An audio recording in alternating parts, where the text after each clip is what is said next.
حضرت قاری صدیق باندوی صاحب رحمۃ اللہ علیہ نے کسی بزرگ کے حوالے سے یہ بات ارشاد فرمائی ہے کہ اللہ کے ولی کی 3 علامتیں ہیں۔ ایک علامت یہ کہ اس کے بارے میں سب اچھی بات ہی کہنے والے نہ ہوں، اس کی زندگی میں ہمیشہ کچھ ایسے لوگ بھی ہوں جو اس کی برائی بیان کرتے ہوں۔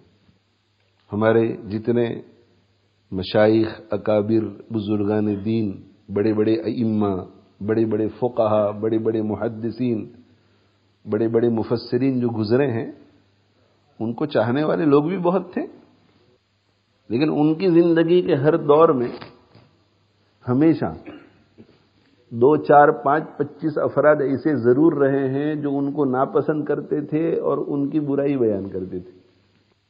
تو اللہ کے ولی کی ایک علامت یہ ہے کہ سب اس کے بارے میں اچھی باتیں ہی کرنے والے نہ ہوں، کچھ ایسے بھی ہوں جو اس کے بارے میں بری باتیں کرتے ہوں۔ دوسری علامت یہ کہ اس کے ساتھ ہر وقت کوئی نہ کوئی مصیبت لگی ہوئی رہتی ہو۔ آج بیمار ہو گیا، کل گھر میں چوری ہو گئی، پرسوں اعزاء اقارب میں سے کسی کا انتقال ہو گیا۔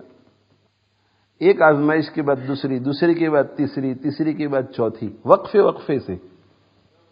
کبھی ایک آزمائش ابھی پوری نہیں ہوئی کہ دوسری آ گئی، اور کبھی ایک آزمائش آئی اور ابھی 2-3 مہینے ہوئے تھے کہ دوسری آ گئی، 1 سال گزرا تھا کہ دوسری آ گئی۔ اس کے ساتھ مصیبت، اس کے ساتھ تکلیف ہمیشہ لگی رہتی ہو۔ اور تیسری علامت ولی ہونے کی یہ ہے کہ اس کی زندگی میں حلال ہی نظر آئے، حرام نظر نہ آئے۔ وہ جو کام کرتا ہے وہ بھی حلال ہی کا ہے، حرام نہیں کرتا، ناجائز کام نہیں کرتا، حلال کام کرتا ہے، جائز کام کرتا ہے۔ اس کا کھانا حلال کا ہوگا، اس کا پینا حلال کا ہوگا، اس کا پہننا حلال کا ہوگا۔